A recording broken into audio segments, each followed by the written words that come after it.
السلام علیکم سامعین، 18 شعبان المعظم ہیں، 22 مارچ ہے۔ سوشل انڈیا نیوز میں آپ کا خیر مقدم ہے۔ خبر کا عنوان ہے، دہلی پولیس نے 16 مسجدوں میں نماز نہیں ہونے دی۔ آپ کو پتہ ہی ہے کہ 3 دن پہلے ہولی کا تہوار اور جمعہ کا دن ایک ہی تاریخ میں واقع تھے، تو دہلی پولیس نے اسی دن دہلی کی مسجد پنجشیر سمیت 16 مسجدوں میں نماز جمعہ نہیں پڑھنے دی۔ مسجد کے امام حافظ نیاز الدین کا کہنا یہ ہے کہ یہاں مسجد میں لگ بھگ پچھلے 50 سالوں سے 5 وقتہ نمازیں باجماعت ہو رہی ہیں، لیکن ہولی والے دن دہلی پولیس کے اہلکار آئے اور کہا کہ اس بار یہاں نماز نہیں ہوگی۔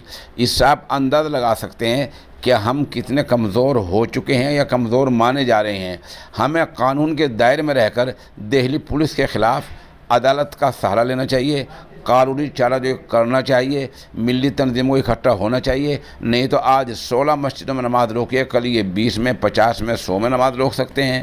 تہوار کسی کا بھی ہو، ایک تہوار منانے کے لیے دوسرے تہوار کو دوسرے کی نمازوں قربان نہیں کیا جا سکتا ہے۔ ہندوستان بقائے باہمی والا ملک ہے، باہمی یگانگت والا ملک ہے، مل جل کر رہنے والا ملک ہے، ایک دوسرے کے لوگ دکھ سکھ میں، خوشی میں، غمی میں شریک ہوتے ہیں، لیکن اس کا مطلب یہ بالکل نہیں ہے کہ عقیدے پر زد آ جائے۔ اس لیے دہلی پولیس کا یہ فعل قابل مذمت ہے، یہ بہت برا کام کیا ہے۔ ہماری قیادت کو اس کے خلاف متحد ہونا چاہیے اور عدالت کا سہارا لینا چاہیے اور قانونی دائرے میں رہ کر دہلی پولیس کے خلاف آواز بلند کرنی چاہیے۔